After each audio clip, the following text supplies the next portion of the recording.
নমস্কার, সকলকে স্বাগত জানাই নতুন একটি ভিডিওতে। আজকের ভিডিওর মূল বিষয়বস্তু আপনারা ক্যাপশন দেখে অনেকেই বা থাম্বনেল দেখে অনেকেই কিন্তু ধারণা করতে পেরেছেন কী নিয়ে আলোচনা হচ্ছে। তার আগে কিছু লেটেস্ট আপডেট নিয়ে আপনাদের সামনে আসবো। সেগুলোর মধ্যে অন্যতম একটি আপডেট হচ্ছে ডোনাল্ড ট্রাম্পের নতুন যে মেসেজ, সেটা হচ্ছে যে সকল দেশ যেমন ন্যাটো, যুক্তরাজ্য, এরা যারা ইরানের বিপক্ষে যুক্তরাষ্ট্রের পাশে দাঁড়ায়নি, অর্থাৎ যারা যুক্ত থাকেনি তাদের সাথে, একটু আইরনিক্যালি কথাটা বলেছে যে যারা এই যে জ্বালানি পাচ্ছে না, অর্থাৎ 20% যে জ্বালানি সরবরাহ এই প্রণালীর মধ্যে দিয়ে হয় গ্লোবালি, সেই সকল দেশকে বলেছে তোমাদের সমস্যা তোমরা দেখে না, তোমরা হরমুজ প্রণালীতে যাও, গিয়ে সেটা করার ব্যবস্থা করো, আমাদের কোনো বিষয় এখানে নেই। আর প্রথমত যে সাজেশনটা দিয়েছে, যুক্তরাষ্ট্র থেকে তেল কিনুন, আমাদের কাছে প্রচুর তেলের স্টক রয়েছে, কিছুটা দেরিতে হলেও সাহস সঞ্চয় করুন এবং প্রণালীতে যান এবং সরাসরি দখল করে নিন। এই হলো তার বার্তা। এটার মধ্যে থ্রেটও যেমন রয়েছে, মেনলি কিন্তু এরা ইউকেকেই টার্গেট করেছে, যুক্তরাজ্যকেই টার্গেট করে কথাটা বলেছেন ট্রাম্প। ট্রাম্প বিভিন্ন সময় বিভিন্ন কথা বলেন। এই হলো একটা তার টুইটের আপডেট। দ্বিতীয় যে আপডেটটি দিব সেটি ভয়ঙ্কর একটি আপডেট, সেটা হচ্ছে আমরা এফআইআই এর যে কন্টিনিউয়াস সেলিং দেখতে পাচ্ছি, আমরা কিন্তু এই গত 2026-এর যে মার্চ মাসে সব থেকে বেশি সেলিং কিন্তু দেখলাম 1,13,810 কোটি টাকার মতো কিন্তু শুধুমাত্র মার্চ 2026-এ সেলিং করেছে এফআইআই। অর্থাৎ এফআইআই নেট আউটফ্লো কিন্তু হিউজ, এটা রেকর্ড পরিমাণ। বিভিন্ন সময়ে যে বিভিন্ন মান্থে, বিভিন্ন ইয়ারের বিভিন্ন মান্থে যে সেলিংটা হয়, তার যদি আমরা ডাটাটা তুলে ধরার চেষ্টা করি, top 5 months of FII net selling in equity, তার যে টেবিলটা আপনারা দেখতে পাচ্ছেন, মার্চ 2026 কিন্তু টপ করেছে এবং একদম প্রথম পজিশনে রয়েছে। দ্বিতীয় স্থানে কিন্তু অক্টোবর 2024, সেটাও কিন্তু 94,000 কোটি টাকার মতো সেলিং কিন্তু এফআইআই তরফ থেকে হয়েছে। এইভাবে এই 5টা বেস্ট মান্থ যেটা বা ওর্স্ট মান্থ আমাদের ক্ষেত্রে যেটা, সেটাকে আপনাদের সঙ্গে তুলে ধরলাম। সুতরাং এফআইআই কিন্তু এখনো মার্কেটের প্রতি নেগেটিভ। এই এই একটি আপডেট ছিল। তারপরে যে আপডেটটি দেব, আমরা আজকের দিনে, আজকে 31 মার্চ, আমাদের ভারতীয় শেয়ার বাজার বন্ধ। সেখানে বিভিন্ন যে গ্লোবাল ইন্ডিসেসগুলো যদি দেখি, সেখানে কিন্তু আমরা একটা পজিটিভ ভাইব দেখতে পাচ্ছি এবং আমাদের গিফট নিফটিতেও কিছুটা কিন্তু পজিটিভ আছে, যেহেতু গতদিন এক্সপায়ারি ছিল তার জন্য কিছুটা প্রিমিয়াম থাকলো, তার উপরেও এখন দেখাচ্ছে কিন্তু কিছুটা প্লাস হয়েছে। শুধুমাত্র নিকিতে দেখতে পাচ্ছি মাইনাস, যেহেতু এটা অন্য এক জাপানের ইন্ডেক্স, সেখানে একটু নেগেটিভ দেখতে পাচ্ছি। বাদ বাকি যে আমেরিকান যে ইন্ডেক্সগুলো রয়েছে, এমনকি চায়না ইন্ডেক্সও আমরা দেখতে পাচ্ছি কিন্তু কিছুটা পজিটিভ। সুতরাং এখান থেকে ধরে নেওয়া যায় যে এরপরের দিন হয়তো একটা হালকা হলেও গ্যাপ আপের প্রবাবিলিটি থেকে যাচ্ছে। এই হলো বিষয়। আরেকটি খবর মার্কেটে বিভিন্ন সময় বিভিন্নভাবে ছড়াচ্ছে, রাশিয়া ডিজেল পেট্রোল এক্সপোর্ট করা বন্ধ করে দিচ্ছে, তাতে ভারত কিন্তু সমস্যায় পড়তে যাচ্ছে। এই খবরটা বলছে কোথাও পেট্রোল, কোথাও কিন্তু আমরা দেখতে পাচ্ছি গ্যাসোলিন। গ্যাসোলিন কিন্তু একটা ওই ক্রুড অয়েল থেকে রিফাইন করে যেটা পাওয়া যায়, যেগুলো পাওয়া যায় তার মধ্যে একটি প্রোডাক্ট, অর্থাৎ by product of crude oil. এবার ভারতবর্ষ কিন্তু অন্য দেশ থেকে গ্যাসোলিন কিন্তু ইম্পোর্ট করে না। সুতরাং যদি এটা খবরটা অনলি গ্যাসোলিনের হয়, তাহলে ভারতবর্ষ কোনোভাবেই রাশিয়ার এই গ্যাসোলিন এক্সপোর্ট বন্ধ করলে পরে ভারতবর্ষের ইম্পোর্টে কোনো সমস্যা হওয়ার কথা না, কারণ ভারতবর্ষ ইম্পোর্ট করে ক্রুড অয়েল। ভারতবর্ষের যে রিফাইনারিগুলো আছে সেগুলো কিন্তু ভালো রকমের কাজ করে। এই রিফাইনারিগুলো ক্রুড অয়েল থেকে পেট্রোল, ডিজেল এবং গ্যাসোলিন সবগুলোকেই বাই প্রোডাক্ট হিসাবে কিন্তু প্রডিউস করে। কিন্তু ভারতবর্ষের যেহেতু রিফাইনারির যে ভ্যালু চেন আছে সেটা স্ট্রং, সুতরাং ভারতবর্ষে সেই জায়গায় রাশিয়া গ্যাসোলিন এক্সপোর্ট বন্ধ করলে কোনো সমস্যা কিন্তু দেখার কথা নয় বা থাকার কথা নয়। এবার এই খবরটা যেহেতু বিভিন্ন সংবাদ মাধ্যমে বিভিন্নভাবে পরিবেশিত হচ্ছে, সুতরাং সেখানে গিয়ে একটা টেনশন হচ্ছে এবং রাশিয়া এটা করছে কারণ কি, তাদের যে ডোমেস্টিক চাহিদা সেটাকে মেটানোর জন্য এবং যাতে ফিউচারে কোনো ক্রাইসিস না হয়, সেই জন্য তারা একটা প্রোটেক্টিভ মেজার নিচ্ছে। যে দেশগুলো গ্যাসোলিনকে ডাইরেক্ট ইম্পোর্ট করে ভারতবর্ষ বাদে, তাদের রিফাইনারি ভ্যালু চেন সিস্টেম বা ইকোসিস্টেম ভালো নেই, তার জন্য তারা ডাইরেক্ট গ্যাসোলিন, পেট্রোল, এই ধরনের একদম ডিজেল এরা কিন্তু নিজেদের দেশে ইম্পোর্ট করে।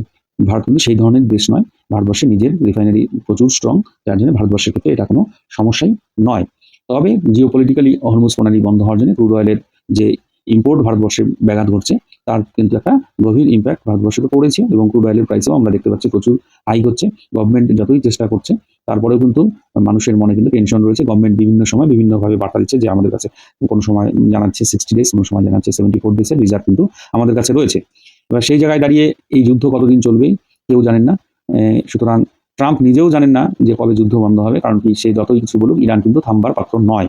তাদের যে বিভিন্ন সময় যে দাবি দাবাগুলো রেখেছে সেগুলো ট্রাম্প মানছেন না এবং ট্রাম্পের যে দাবি দাবা সেগুলো কিন্তু মানছে না। এর মধ্যে একটা খবর পাওয়া যাচ্ছে যে পাকিস্তানে একটা বসার ব্যাপার আছে, দুটো দেশের একটা মিলিটারির ভূমিকা করবে পাকিস্তান, কিন্তু সেই খবরটাও পরবর্তীতে কিন্তু দেখা গেল তার কোনো ইম্পর্টেন্স আমরা পেলাম না, সেরকম কিছু হলো না। সুতরাং যুদ্ধ কতদিন চলবে কেউ জানেন না। তো এখন যেটা দেখতে পাচ্ছি যে আমরা যে ক্রুড অয়েল এবং ন্যাচারাল গ্যাসের উপর ডিপেন্ডেন্সি সেটাকে যাতে কমানো যায় তার জন্য কিন্তু গভর্নমেন্ট বিভিন্ন রকম ইনিশিয়েটিভ নিচ্ছে, এবং সেই ইনিশিয়েটিভের কথা মাথায় রেখে আমি কিন্তু আজকে এই ভিডিওটা বানাচ্ছি। টোটালি একটু অন্যরকম একটা কনসেপ্ট। আমরা জানি যে রিনিউয়েবল যে এনার্জি এর ব্যবহার বাড়বে আগামীতে ভারতবর্ষে, তার উপর বেস করে আমাদের স্টক এর ওয়াচ লিস্ট তৈরি করতে হবে। এইসব ব্যাপারগুলো অনেক দিন ধরেই চলে আসছে, কিন্তু এই জিনিসটা যারা 2010 থেকে করেছে যে রিনিউয়েবল এনার্জির উপর ভারতবর্ষ আগামীতে জোর দেবে, তারা কিন্তু ভালো লাভবান হয়েছে। এবার এই রিনিউয়েবল এনার্জি নতুন করে আবার যে একটা চাহিদার মধ্যে চলে এসছে, সেই জন্য তো বিভিন্ন সময় বিভিন্ন স্টক কিন্তু আমরা মাথায় নিয়ে চলছি বা ওয়াচ লিস্ট করে আমরা ইনভেস্টেড রয়েছি। এবার সেরকমই আমার যে বিষয়টা আলোচনার বিষয় আজকে আমি রেখেছি সেটা হচ্ছে গ্রিন হাইড্রোজেন প্রডিউসিং যে স্টকগুলো আছে বা কোম্পানিগুলো আছে তার উপর আলোচনা করব। তার আগে গ্রিন হাইড্রোজেনের কি বিষয় বস্তু আছে সেগুলো নিয়ে কিছু দু একটা কথা বললে আপনাদের কাছে ব্যাপারগুলো ক্লিয়ার হবে আশা করি। কারণ কি, এই যে গ্লোবাল যে ক্রাইসিস, তাতে কিন্তু একটা গ্রিন হাইড্রোজেন ভবিষ্যতে একটা ভালো রকমের ইম্পর্টেন্স পেতে যাচ্ছে। কারণ কি, এই যে বিগেস্ট এনার্জি যে ডিমান্ড এবং বিভিন্ন এই এনার্জি ডিমান্ডের জন্য যে এনভায়রনমেন্টাল প্রবলেম বিভিন্ন সময় দেশের বিভিন্ন প্রান্তে এবং গ্লোবালি কিন্তু হয়, সেই জিনিসগুলোকে মাথায় রেখে কিন্তু এই গ্রিন হাইড্রোজেনের একটা গুরুত্ব যেমন রয়েছে, আর বর্তমানে এই গ্লোবাল ক্রাইসিসের জন্য কিন্তু আরও গুরুত্বপূর্ণ বিষয় হয়ে গেছে। এবার বিভিন্ন স্টক রয়েছে, সেগুলো নিয়ে পরে আসবো। এবার প্রথমত যে কেন এটা একটা গ্লোবাল ডিমান্ড ফেস করতে যাবে, কারণ কি, এই যে গ্রিন হাইড্রোজেনের ক্ষেত্রে কি কি সুবিধা থাকে সেগুলো নিয়ে যদি আলোচনা করি বা কি ইম্পর্টেন্স আছে সেগুলো নিয়ে যদি একটা কথা বলি, তাহলে আপনাদের কাছে ক্লিয়ার হয়ে যাবে বিষয়টা। এই যে গ্রিন এনার্জি যে এনার্জিটা প্রডিউস করে বা গ্রিন হাইড্রোজেন যে এনার্জিটা প্রডিউস করে, এটা কিন্তু একটা রিনিউয়েবল এনার্জি, সোলার এবং উইন্ডের মতো। এই যে ইলেকট্রোলাইসিস পদ্ধতিতে জল থেকে এই হাইড্রোজেনকে বের করা হবে, সেই হাইড্রোজেনটাকে এনার্জি হিসেবে কিন্তু ব্যবহার করা হবে। এটা কি করবে, অন্য যে রিনিউয়েবল এনার্জিগুলো কিন্তু ওই ব্যাটারির মাধ্যমে স্টোর করে রাখতে হয়। মানে ওই এর আগে আমি কিছু ভিডিও কিন্তু করেছি ব্যাটারি এনার্জি স্টোরেজ সিস্টেমের উপর। সেখানে কিন্তু যেমন সোলার বা উইন্ড এনার্জি থেকে যে এনার্জিটা তৈরি হয় সেটা কিন্তু ওই ব্যাটারিতে স্টোর করে রাখতে হয়। এখানে কিন্তু ব্যাপারটা একটা অন্যরকম, কারণ এই হাইড্রোজেনকে স্টোর করলে কিন্তু হাইড্রোজেন এনার্জি স্টোর হয়ে যাচ্ছে। এবার ওইখানে ওই যদি ব্যাটারি এনার্জি স্টোরেজ সিস্টেম না থাকে, তখন কিন্তু ডাইরেক্ট গ্রিডে দিতে হবে। সেখানে এনার্জি স্টোর করার একটা সমস্যা কিন্তু হচ্ছে। কিন্তু এই গ্রিন হাইড্রোজেনের ক্ষেত্রে এক্সেস এনার্জি কিন্তু সহজেই হাইড্রোজেন আকারে স্টোর করে রাখা যাবে এবং সহজেই ডিমান্ড অনুসারে সাপ্লাইটা দেওয়া যেতে পারে। মানে এটা একটা ব্যাটারির মতো অ্যাক্ট করবে, act like a battery for the future energy system. আরেকটি বিষয়, আমরা যে বিভিন্ন কোম্পানিগুলো আছে যেখানে পাওয়ার সাপ্লাই প্রচুর দরকার, ডিমান্ড আছে, যেমন স্টিল, সিমেন্ট, কেমিক্যালস, এই যে কোম্পানিগুলো আছে এখান থেকে কিন্তু প্রচুর কার্বন ডাইঅক্সাইড, কার্বন মনোক্সাইড মানে পলিউট্যান্ট কিন্তু চলে আসে, বের হয়। তাই এই যে ডিকার্বনাইজেশন হয়ে যায় যদি আমরা গ্রিন হাইড্রোজেনকে এই সকল কোম্পানিতে ব্যবহার করি। অর্থাৎ এই গ্রিন হাইড্রোজেন কিন্তু একটা ডিকার্বনাইজিং করে, সেই জায়গায় কিন্তু এই কোম্পানিগুলো বা এই গ্রিন হাইড্রোজেনের গুরুত্ব আছে। তারপরে বিভিন্ন কোম্পানি কিন্তু এখন গ্রিন হাইড্রোজেনকে ব্যবহার করে ট্রান্সপোর্ট সিস্টেমে কিন্তু স্টেপ আছে। অর্থাৎ দেখবেন কিছু কিছু কোম্পানি কিন্তু এখন বাস তৈরি করেছে এই গ্রিন হাইড্রোজেন দিয়ে পরিচালিত হয়, এরকম কিছু বাস, ট্রাক, এমনকি শিপ, ট্রেন। হ্যাঁ, এই যে এই hydrogen generates electricity without pollution. যখন এই হাইড্রোজেন দ্বারা বাসগুলো চলবে, সেখান থেকে কিন্তু পলিউশন একদম নীল। সুতরাং এখানে কিন্তু একটা এনভায়রনমেন্টাল ফ্রেন্ডলি একটা ইফেক্ট কিন্তু আমরা আগামীতে দেখবো, পজিটিভ ইফেক্ট যেটাকে বলছি। একটা আস্তে আস্তে কি হবে, গ্রিন হাইড্রোজেনের ব্যবহার বাড়লে পরে এই যে ফসিল ফুয়েলের উপর যে ডিপেন্ডেন্সিটা সেটা কিন্তু কমে আসবে। এই যে কান্ট্রিগুলো গ্রিন হাইড্রোজেন প্রডিউস করবে, তারা নিজেদের দেশেই কিন্তু নিজেদের এই গ্রিন হাইড্রোজেনটা প্রডিউস করবে। অর্থাৎ বাইরের দেশের উপর ডিপেন্ডেন্সিটা কিন্তু কমে যাচ্ছে। মানে countries can produce hydrogen locally using renewable energy instead of importing oil and gas. বুঝতেই পারছেন, তার মানে গ্লোবালি যেখানে যত সমস্যা, কোনো কিছু যায় আছে না, এখানে এনার্জি সিকিউরিটিটা কিন্তু ইমপ্রুভ করবে। জিওপলিটিক্যাল যে রিস্কগুলো আছে সেগুলোও কিন্তু থাকছে না। আরেকটা হচ্ছে ইন্ডিয়ার ক্ষেত্রে কিন্তু ইন্ডিয়া গভর্নমেন্ট যেহেতু ন্যাশনাল গ্রিন হাইড্রোজেন মিশন চালু করেছে, তার জন্য কিন্তু ইন্ডিয়ার ক্ষেত্রে এটা কিন্তু একটা অপরচুনিটি হিসেবে দেখা যেতে পারে। ইন্ডিয়া একটা গ্লোবাল হাইড্রোজেন হাব তৈরি করতে যাচ্ছে, অয়েল ইম্পোর্ট রিডিউস করবে, এবং এর দ্বারা কি হবে, এই যে গ্রিন হাইড্রোজেন ইন্ডাস্ট্রিগুলোতে প্রচুর জব এবং ইনকামের জায়গা কিন্তু তৈরি হবে। এবার এটা একটা এই গ্রিন হাইড্রোজেন সেক্টরের সাথে যুক্ত যে কোম্পানিগুলো আছে সেটা কিন্তু একটা future investment and growth sector হিসেবে দেখা যেতে পারে। এইখানে কিন্তু একটা মাল্টি ট্রিলিয়ন ডলারের একটা মার্কেট কিন্তু আশা করা যায় যে আগামী 10 বছরের মধ্যে কিন্তু দেখা যাবে। এবার বিভিন্ন কোম্পানি এতে ইনভলভ হচ্ছে, সেখানে যে কোম্পানিগুলো ইনভলভ হচ্ছে সেই কোম্পানিগুলোকে নিয়ে আমরা একটু আলোচনায় আসবো। গভর্নমেন্ট এর বিভিন্ন কোম্পানি রয়েছে। মানে মোট কথা গ্রিন হাইড্রোজেনের একটা খুব বড় ইম্পর্টেন্স কিন্তু থাকলো কিরকমভাবে, এনভায়রনমেন্ট ফ্রেন্ডলি অর্থাৎ ক্লিন একটা এনার্জি, এটা রিনিউয়েবল, স্টোরেবল এবং ভার্সাটাইল একটা বিষয়। এইটা যে পাওয়ার ইন্ডাস্ট্রি, ট্রান্সপোর্ট, বিভিন্ন যে পাওয়ার রিকভারিং কোম্পানিগুলো আছে সেগুলোর কাছে কিন্তু একটা ভালো রকমের গুরুত্ব আগামীতে পেতে যাচ্ছে উইদাউট হার্মিং দ্য প্ল্যানেট। এই যে বিষয়গুলো নিয়ে আলোচনা করলাম, এটা মূল বিষয় নিয়ে আলোচনা করলাম আমি। এবার বিভিন্ন যে কোম্পানিগুলো আছে তার একটা ওয়াচ লিস্ট আমরা যদি তৈরি করি তাহলে কিরকম দাঁড়ায় সেটা নিয়ে একটু আপনাদের সামনে আমি তুলে ধরতে চাই। এবার যদি লার্জ ক্যাপ স্ট্রং এবং স্টেবল স্টকের কথা বলি তাহলে কিন্তু এখানে রিলায়েন্স ইন্ডাস্ট্রির নাম সবার প্রথমে আসে। এখানে কিন্তু কোনো বাই সেল হোল্ড রেকমেন্ডেশন হিসাবে একদমই দেখবেন না। জাস্ট খালি আপনাদের সামনে আমার স্টাডিটা আপনাদের সামনে তুলে ধরা, যাতে আপনারাও একটা রাস্তা বা দিশা খুঁজে পান আমার মতো করে স্টাডি করার। জাস্ট আপনাদের চিন্তা ভাবনাগুলোকে একটু মডিফাই করে আপনারা আপনাদের ডিসিশন নিজেরাই একান্ত নেবেন, কারণ আপনাদের হার্ড আর্ন মানি কিছু হলে, লস হলে এটা কিন্তু ড্রাইভার আপনাদেরকেই নিতে হবে। সুতরাং এখানে জাস্ট ইনফরমেশন শেয়ার করা এবং কি হতে যাচ্ছে, কি হতে পারে তার উপর একটা আইডিয়া করে নিজেদেরকে একটু গোছানোর জন্য চেষ্টা করা আমার। রিলায়েন্স ইন্ডাস্ট্রির কথা বললাম, কারণ কি রিলায়েন্স ইন্ডাস্ট্রি আপনারা জেনেছেন এর আগেও investing billions in green hydrogen, যেটা হলো গিগা ফ্যাক্টরি ইন জামনগর। এটা তো আপনারা সকলেই জানেন, জামনগরে কিন্তু একটা বড় ফ্যাক্টরি তারা তৈরি করছে। এরপরে গভর্নমেন্ট ব্যাকড যে কোম্পানিটা নিয়ে কথা বলবো সেটা হচ্ছে এনটিপিসি লিমিটেড। এরা কিন্তু pilot hydrogen project across India কিন্তু করে যাচ্ছে। তারপরে Indian oil corporation limited setting up hydrogen plants, Panipat refinery projects. তারপরে ওএনজিসি যেমন রয়েছে, তারাও কিন্তু diversifying into clean hydrogen energy. এছাড়া রয়েছে গেল হাইড্রোজেন ব্লেন্ডিং, পাইপলাইন ইনফ্রা, এগুলোর সাথে কিন্তু এই কোম্পানিটা যুক্ত। এতক্ষণ যে কোম্পানিগুলো নিয়ে আলোচনা করলাম সেগুলো কিন্তু লার্জ ক্যাপ স্টেবল রিটার্ন তৈরি করে দেয় এরকম কিছু কোম্পানি এবং ডিভিডেন্ড পেইং কোম্পানি তার মধ্যেই কিন্তু করলো, এবং গভর্নমেন্ট সাপোর্ট রয়েছে কিছু কোম্পানি নিয়ে আলোচনা করলাম। এই কোম্পানিগুলোকে আমরা অনেক সময় সেফার লং টার্ম বেটস হিসাবে ধরে থাকি। যারা ব্যালেন্স পোর্টফোলিও করেন তারা এই কোম্পানিগুলো সম্পর্কে অবশ্যই কিন্তু অবগত।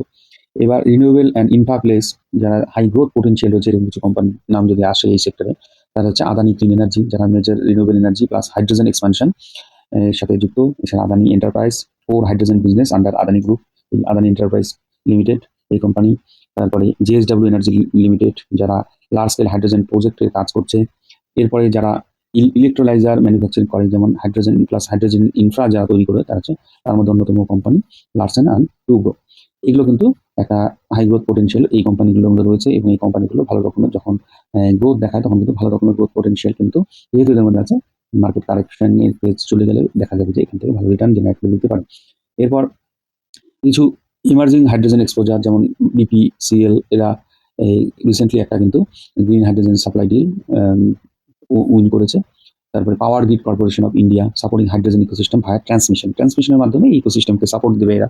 জিন্দাল স্টেনলেস লিমিটেড, যারা using hydrogen in steel production, hydrogen এনার্জিটাকে ব্যবহার করে স্টিল প্রোডাকশনে ব্যবহার করবে। এই ধরনের বিভিন্ন কোম্পানি কিন্তু ভারতবর্ষের বুকে রয়েছে, যারা এই হাইড্রোজেন গ্রিন হাইড্রোজেন যেটা আমি বলছি সেটার উপর এরা কিন্তু ডিপেন্ড করবে আগামীতে, এবং এখান থেকে ভালো রকম একটা ডিটেট একটা ধরে একটা গ্রোথ কিন্তু দিতে পারে। এবার সিম্পল যদি একটা স্ট্র্যাটেজি যদি বলি তাহলে সে পোর্টফোলিওর ক্ষেত্রে এনটিপিসি, আইওসিএল, রিলায়েন্স এবং গ্রোথ পোর্টফোলিও হলে পরে সেখানে কিন্তু Adani, JSW energy, Larsen and Toubro. Balance হলে পরে মিক্স অফ ইএসও প্লাস প্রাইভেট কিছু কোম্পানি একটা ব্যালেন্স পোর্টফোলিও কিন্তু বাড়ানো যেতে পারে। এই হলো আপনাদের সামনে তুলে ধরলাম কিছু কোম্পানি। তো এখানে যে কোম্পানিগুলোর নাম বললাম কোনোটাকে আপনারা সাজেশন হিসাবে নেবেন না। এই কোম্পানিগুলোর মধ্যে কিন্তু গ্রোথ পোটেনশিয়ালটা আগামী দেখাতে পারে, যেহেতু ভারতবর্ষ একটা নিজেদেরকে সেলফ সাফিসিয়েন্ট বা বিকশিত ভারতের দিকে এগোচ্ছে, সেই জায়গায় কোম্পানিগুলোর ইম্পর্টেন্স আছে, এবং এই কোম্পানিগুলো কিন্তু হাইলি ডিভিডেন্ড পেইং কোম্পানি এবং গ্রোথ পোটেনশিয়াল কিন্তু এই কোম্পানিগুলোর মধ্যে রয়েছে। এই কোম্পানিগুলো এই যুদ্ধের কারণে কিন্তু ইতিমধ্যে অনেকটা কারেক্টেড কিন্তু হয়েছে। এগুলো অনেকের কাছে কিন্তু অপরচুনিটি হিসাবে দেখা যেতে পারে। আপনারা আপনাদের মতো করে স্টাডি করবেন এবং এই কোম্পানিগুলো নিয়ে চুলচেরা বিশ্লেষণ করবেন। একটা কোম্পানিতে ইনভেস্ট করার আগে হাজারো বার ভাববেন, কেন ইনভেস্ট করবো না সেটা যেমন ভাববেন, এবং কেন ইনভেস্ট করবো সেটার জন্য কিন্তু তার থেকে বেশি চিন্তা ভাবনা করে আপনাদেরকে সেভ ফেলতে হবে। এবং সবসময় যদি long term mind set up রাখেন, এবং গভর্নমেন্ট কোথায় ফোকাসড রয়েছে, গভর্নমেন্ট কী করছে, এবং জিও পলিটিক্যালি কীভাবে এই কোম্পানিগুলো প্রভাবিত হতে পারে, এই অ্যাঙ্গেলগুলোর উপর ভিত্তি করে কিন্তু আপনাকে রিসার্চ একটু হলেও করতে হবে যদি আপনি সেফ এবং ব্যালেন্স পোর্টফোলিও ক্রিয়েট করতে চান। এবার শেষে আরেকটি কথা বলি, বর্তমানে অনেকেই আমাকে কোশ্চেন করেন ইটিএফ নিয়ে। ইটিএফ নিয়ে বলতে গেলে পরে এখন যদি ইটিএফে কেউ কাজ করেন অবশ্যই কিন্তু এসআইপি মোডে করা উচিত, কারণ ভারতবর্ষের ইতিহাস ঘাটলে পরে, শেয়ার মার্কেটের ইতিহাস ঘাটলে পরে আমরা দেখতে পাই যে বিভিন্ন সময় মার্কেটে হিউজ কারেকশন বা ক্র্যাশ, যদি বলে থাকি ক্র্যাশ এসছে, সেখান থেকে কিন্তু আবার রিকভার করে গেছে। যেমন করোনার সময় 12,430 থেকে মার্কেট কিন্তু 7,512-তে ফল করে যায়। তারপরে কিন্তু মার্কেট আবার নতুন করে কিন্তু হাই করে কয়েক মাসের মধ্যে, 7 মাসের মধ্যেই কিন্তু আবার নতুন হাই তৈরি করে, সেটা 18,000 ক্রস করে যায়। এবার 2014-তে লেমন ব্রাদার্সের যখন সমস্যা হয় তখনও কিন্তু মার্কেট একদম 6,357 থেকে 64% মার্কেট ক্র্যাশ করে 2,253-তে আসে, এবং 2014 মার্চে এই ঘটনাটার পরবর্তীতে কিন্তু আবার কিন্তু মার্কেট রিকভার করে নতুন হাই তৈরি করে।